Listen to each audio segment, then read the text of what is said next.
പെഹൽഗാമിലോട്ട് പോകുന്ന വഴിയുള്ള കശ്മീരിലെ ആപ്പിൾ തോട്ടത്തിലെ കാഴ്ചകളും ആരോ വാലിയും ചന്ദൻ വാലിയും പോയ വിശേഷങ്ങളും ഞങ്ങൾ എല്ലാവരും ഒരുമിച്ച് ചേർന്ന് പാട്ടുപാടിയതും അങ്ങനെ ഒത്തിരി സന്തോഷ നിമിഷങ്ങളൊക്കെയാണ് ഇന്നത്തെ വീഡിയോയിലുള്ളത്. Welcome to trail hunt.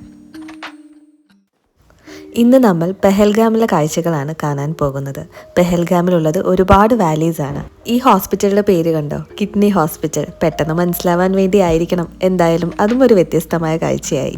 ഇത്രയും ദിവസത്തെ സ്ഥലങ്ങളെക്കാൾ ദൂരം കൂടിയ സ്ഥലമാണ് പെഹൽഗാം. നമ്മൾ സ്റ്റേ ചെയ്യുന്നത് ദാൽ ലേക്കിലായതുകൊണ്ട് തന്നെ അവിടുന്ന് 94 കിലോമീറ്റർ ആണ് പെഹൽഗാമിലോട്ടുള്ളത്. പോകുന്ന വഴിയെല്ലാം ഒത്തിരി ഭംഗിയാണ്. ഈ കാഴ്ചകളൊക്കെ കണ്ടു പോകുന്നത് കൊണ്ട് തന്നെ ഒട്ടും ദൂരം അറിയില്ല. നമ്മൾ പോകുന്ന വഴി രണ്ട് സൈഡിലുമായിട്ട് കുങ്കുമപ്പൂവിന്റെ പാടങ്ങൾ കാണാം. ഇവിടെയാണ് കുങ്കുമപ്പൂ കൃഷി ചെയ്യുന്നത്. ഏറ്റവും നല്ല കുങ്കുമപ്പൂ കിട്ടുന്നതും ഇവിടെയാണ്. അതുകൊണ്ടാണെന്ന് തോന്നുന്നു ഇവിടെയുള്ള എല്ലാ കടകളുടെ പേരിലും സാഫ്രൻ അല്ലെങ്കിൽ കേസർ എന്നുള്ളൊരു വാക്കുണ്ടാകും.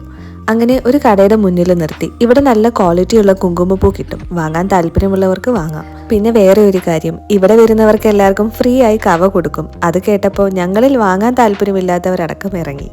ഈ ഷോപ്പിലെ വ്യക്തി നമുക്ക് ഇവിടെ എന്തൊക്കെയാണ് ഉള്ളതെന്നും എങ്ങനെയാണ് നമ്മൾ കുങ്കുമപ്പൂ ഒറിജിനൽ ആണോ അല്ലയോ എന്ന് മനസ്സിലാക്കുന്നതും പിന്നെ അതിൻ്റെ ഗുണങ്ങളും പലതരം ഡ്രൈ ഫ്രൂട്ട്സിനെ പറ്റിയും അങ്ങനെ കുറേ കാര്യങ്ങളാണ് പറഞ്ഞു തരുന്നത്. അങ്ങനെ അവിടെ നിന്ന് ആവശ്യമുള്ള സാധനങ്ങളൊക്കെ മേടിച്ച് ഞങ്ങൾ ഇറങ്ങി. ഞാൻ അവിടെ നിന്ന് മേടിച്ചത് കവയാണ്. ഇവിടെ വന്ന് 2 ദിവസം കവ കുടിച്ചപ്പോൾ എനിക്കത് ഒത്തിരി ഇഷ്ടപ്പെട്ടു. അതുകൊണ്ട് തന്നെ വീട്ടിൽ കൊണ്ടുപോകാൻ ഞാൻ കവ മേടിച്ചു. എനിക്കിഷ്ടപ്പെട്ട പോലെ തന്നെ അമ്മയ്ക്കും അത് ഇഷ്ടപ്പെടുമെന്ന് വിചാരിക്കുന്നു. കുങ്കുമപ്പൂ പാടങ്ങളെല്ലാം കഴിഞ്ഞു. ഇപ്പോൾ കാണുന്നതെല്ലാം ആപ്പിൾ തോട്ടങ്ങളാണ്. അങ്ങനെ പോകുന്ന വഴിയിലുള്ള ഒരു ആപ്പിൾ തോട്ടത്തിൽ നമ്മൾ നിർത്തി. ഇവിടെ വിളവെടുപ്പ് കഴിഞ്ഞ സമയമായതുകൊണ്ട് തന്നെ ആപ്പിൾ വളരെ കുറവായിരുന്നു. എന്നാലും ടൂറിസ്റ്റിന് കാണാൻ വേണ്ടി കുറച്ചെങ്കിലും അവരതിൽ വെക്കാറുണ്ട്. അങ്ങനെ കുറച്ച് വെച്ച ആപ്പിളുകളാണ് ഈ കാണുന്നതെല്ലാം. ഇവിടുന്ന് നമുക്ക് ഒരുപാട് ഫോട്ടോസ് എടുക്കാം. ഞങ്ങൾ എല്ലാവരും ഒരുപാട് ഫോട്ടോസ് എടുത്തായിരുന്നു. ഇതിലെ ആപ്പിൾ ഒന്നും പറിക്കാൻ പാടില്ല. 400 രൂപ കൊടുക്കേണ്ടി വരും പറിച്ചിട്ടുണ്ടെങ്കിൽ. സമയം കുറവായതുകൊണ്ട് തന്നെ നമ്മളിവിടെ കുറച്ച് നേരം എൻജോയ് ചെയ്ത് ഇറങ്ങുവാണ്. ഈ ആപ്പിൾ തോട്ടത്തിൻ്റെ അടുത്ത് തന്നെ ഒരു ഷോപ്പുണ്ട്. അവിടെ നമുക്ക് ഫ്രഷ് ആപ്പിൾ ജ്യൂസ് കിട്ടും. പിന്നെ ആപ്പിൾ കൊണ്ടുണ്ടാക്കിയ വേറെ കുറേ ഐറ്റംസും കാണാം. ആപ്പിൾ കൊണ്ടുണ്ടാക്കിയ ജാം, അച്ചാർ, ചട്നി, സോസ് അങ്ങനെ കുറേ. ഫ്രഷ് ആപ്പിൾ ജ്യൂസ് ആയതുകൊണ്ട് തന്നെ ഞങ്ങൾ എല്ലാവരും അവിടുന്ന് ആപ്പിൾ ജ്യൂസ് ട്രൈ ചെയ്തു. നല്ല ടേസ്റ്റ് ഉണ്ടായിരുന്നു. ഒരെണ്ണത്തിന് 50 രൂപയായിരുന്നു.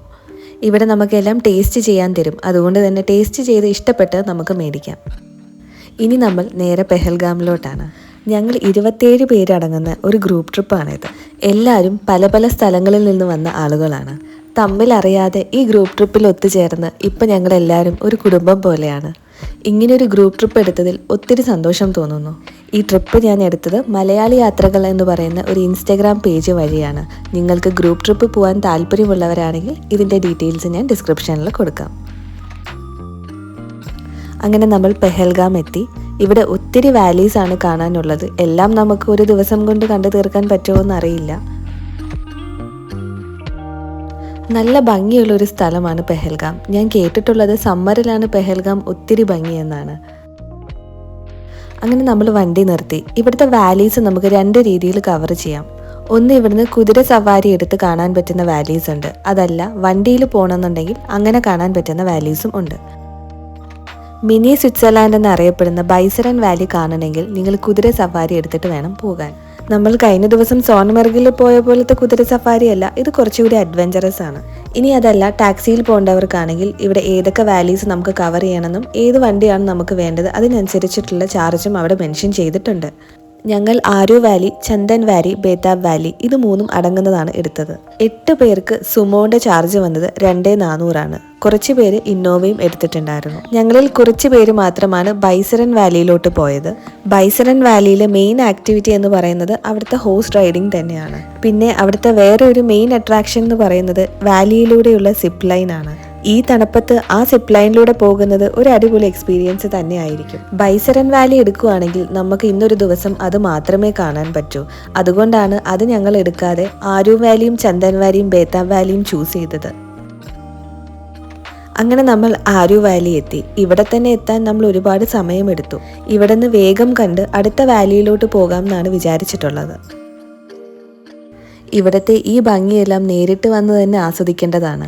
ഞാൻ എല്ലാ വീഡിയോസിലും പറയുന്നത് പോലെ തന്നെ എല്ലാവർക്കും ജീവിതത്തിൽ ഒരിക്കലെങ്കിലും ഈ സ്ഥലങ്ങളെല്ലാം വന്ന് കാണാൻ പറ്റട്ടെ. എൻ്റെ ചുറ്റും നോക്കിയാൽ മഞ്ഞുമലകൾ കാണാം. ഇവിടെ എവിടേക്ക് നോക്കിയാലും ഭംഗി മാത്രമാണ്. വേഗം ഓടി നടന്ന് ആരോ വാലി കണ്ട് ഞങ്ങൾ അവിടെ നിന്ന് ഇറങ്ങി. പെഹൽഗാമിലെ എല്ലാ വാലീസും കണ്ടു തീർക്കണമെങ്കിൽ 2-3 ദിവസമെങ്കിലും എടുക്കും. ഓരോ വാലിയുടെയും ഭംഗി വ്യത്യസ്തമാണ്. അതുകൊണ്ട് തന്നെ ഇവിടെ വന്നിട്ടുണ്ടെങ്കിൽ ഒരുവിധം എല്ലാ വാലീസും കാണാനായിട്ട് ശ്രമിക്കുക. ഇന്ന് നമ്മൾ വിചാരിച്ച 3 വാലി തന്നെ കവർ ചെയ്യാൻ പറ്റുമെന്നുള്ളത് അറിയില്ല. ഇപ്പോൾ നമ്മൾ പോകുന്നത് ചന്ദൻ വാലിയിലോട്ടാണ്. ഞാൻ നേരത്തെ പറഞ്ഞതുപോലെ ഞാൻ ഒരുപാട് കേട്ടിട്ടുണ്ട് പെഹൽഗാം ഏറ്റവും ഭംഗിയുള്ളത് സമ്മർ സീസണിലാണെന്ന്. എന്തായാലും സമ്മർ സീസണിൽ ഞാൻ ഒന്നും കൂടെ പെഹൽഗാം വരുന്നതായിരിക്കും. ഈ യാത്രയിൽ കാണാൻ പറ്റാത്ത വാലീസ് എല്ലാം നമുക്ക് അന്ന് കാണാം.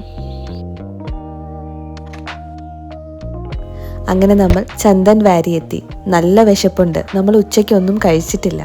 അതുകൊണ്ട് ആദ്യം തന്നെ അവിടെ ഏതെങ്കിലും കടയിൽ കയറി എന്തെങ്കിലും കഴിക്കാമെന്ന് വിചാരിച്ചു. ഇവിടെ എവിടെ ചെന്നാലും നമുക്ക് ലഞ്ചായിട്ട് കിട്ടുന്നത് ചൂട് മാഗിയാണ്. മാഗിയോട് വലിയ താല്പര്യം എനിക്ക് ഇല്ലെങ്കിൽ പോലും ഈ തണുപ്പത്ത് നല്ല ചൂട് മാഗി കഴിക്കാൻ നല്ല രസമായിരുന്നു. അങ്ങനെ ഈ തണുപ്പത്ത് ഒന്നുകൂടെ രസമാക്കാൻ വേണ്ടി ഞങ്ങൾ എല്ലാവരും കൂടി ഒരുമിച്ചിരുന്ന് ഒരു പാട്ടെല്ലാം പാടി. അത് ഞങ്ങൾക്ക് മാത്രമായിരുന്നില്ല ഒരു എൻ്റർടൈൻമെൻറ്റ്, കടയിലുള്ള ചേട്ടനും അത് എൻജോയ് ചെയ്തു. ഒരുമിച്ചിരിക്കുന്ന സമയം ഞങ്ങൾ എല്ലാവരും തന്നെ ഇതുപോലെ ഗ്രൂപ്പായിട്ട് പാട്ടുപാടും. ഗ്രൂപ്പ് ട്രിപ്പ് വരുന്നതിൻ്റെ ഒരു രസവും അത് തന്നെയാണ്. അങ്ങനെ കുറേ നേരം ഞങ്ങൾ അവിടെ ഇരുന്ന് എൻജോയ് ചെയ്തു. കടയിലുള്ള ചേട്ടനും ഹാപ്പി, ഞങ്ങളും ഹാപ്പി. ഇനി നമ്മൾ ഇവിടേക്കൊന്ന് നടന്ന് കാണുകയാണ്. ഞാൻ നേരത്തെ പറഞ്ഞ പോലെ തന്നെ ഓരോ വാലിക്കും ഓരോ ഭംഗിയാണ്. സമയമില്ലാത്തത് കൊണ്ട് മാത്രമാണ് ഞങ്ങൾ കുറച്ച് വാലി മാത്രം കവർ ചെയ്യുന്നത്. പിന്നെ സ്നോഫോൾ ഉണ്ടെങ്കിൽ നമുക്ക് തിരിച്ചു പോകാനും ബുദ്ധിമുട്ടായിരിക്കും. അതുകൊണ്ട് ഇവിടെയും കുറച്ച് നേരം സ്പെൻഡ് ചെയ്തിട്ട് നമ്മൾ ഈ ഭംഗിയെല്ലാം ആസ്വദിച്ച് വേഗം തന്നെ ഇറങ്ങുവാണ്. ആകെ ഒരു വിഷമം, നമുക്ക് ബേതാബ് വാലി കാണാൻ പറ്റില്ല. ഇപ്പോൾ തന്നെ സമയം ഒരുപാട് വൈകിപ്പോയി. അങ്ങനെ ഒത്തിരി എൻജോയ് ചെയ്ത് 2 വാലി കണ്ട സന്തോഷത്തിൽ ഞങ്ങൾ തിരിച്ചു പോവുകയാണ്. ഇനി നമ്മൾ നേരെ തിരിച്ചു പോവുകയാണ്. ബേതാബ് വാലി കാണാൻ പറ്റാത്ത സങ്കടമുണ്ട്. അടുത്ത വട്ടം കാണാൻ പറ്റാത്ത എല്ലാ വാലീസും ഞാൻ കവർ ചെയ്യുന്നതായിരിക്കും. ഇനി നമുക്ക് തിരിച്ചു പോവാം. രാത്രിയിലെ ദാൽ ലേക്ക് കൂടി നിങ്ങൾക്ക് ഞാൻ കാണിച്ചു തരാം. രാത്രിയിലെയും രാവിലത്തെയും ദാൽ ലേക്ക് കാണാൻ ഒരു പ്രത്യേക ഭംഗി തന്നെയാണ്. തിരിച്ചു വരുമ്പോൾ ബാക്കി എല്ലാവരും വണ്ടിയിൽ കിടന്ന് ഉറങ്ങുമെങ്കിലും ഞാൻ ഉറങ്ങാതെ ഇരിക്കും ഈ ഭംഗി കാണാൻ വേണ്ടി. പെഹൽഗാം എനിക്കിഷ്ടപ്പെട്ട പോലെ നിങ്ങൾക്കും ഇഷ്ടപ്പെട്ടെന്ന് വിചാരിക്കുന്നു. ഇനി അടുത്ത ദിവസം ദാൽ ലേക്കിലെ വിശേഷങ്ങളായിട്ട് കാണാം.